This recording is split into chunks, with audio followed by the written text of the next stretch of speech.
So in order to complete this table task, you will of course first have to think about the impacts that war has on the children.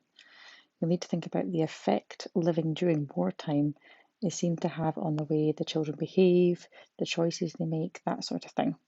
Please do remember that I've given you some cartoon clues to help you think about possible positives and negatives about children living during wartime and what it does to them. So if we scroll down, you'll see that on this actual task, what I'm asking you to do is to think about an event in the story where you see this impact on the children, and then also to think about a character in the story who you think displays this impact the most.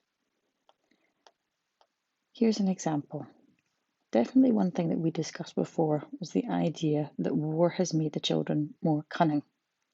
When I was thinking about a specific event where you see that happening, of course, the one that came to mind straight away was the idea of Sem taking advantage of the situation he found himself in order to get the plan to build the gun emplacement.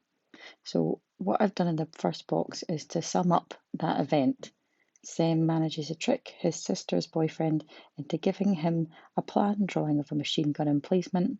He takes advantage of the fact they want to be alone, fooling them to believing he only wants to know so that he can make one out of toy blocks. So I've summed up the event where I think that we can see the children are quite cunning.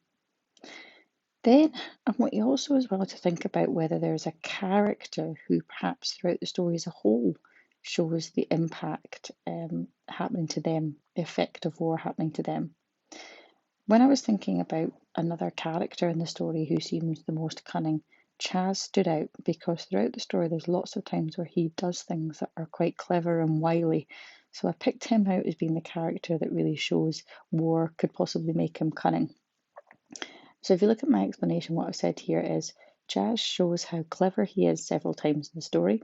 He's always very quick to come up with a plan. It could be that living in wartime has made him so quick-witted because you need to act fast in order to avoid any danger. So it might seem a bit of a stretch. Maybe Chaz was always going to be very cunning. But you could see that it might be the case that by living in a war environment, it has made him more sharp, clever, quick to act. So that's what I'd like you to do. Think about the impact you believe war has had on the children. Where do you see that impact? What happens to reveal that impact? Then also think about the characters. Is there one character in particular who you believe shows that impact the most?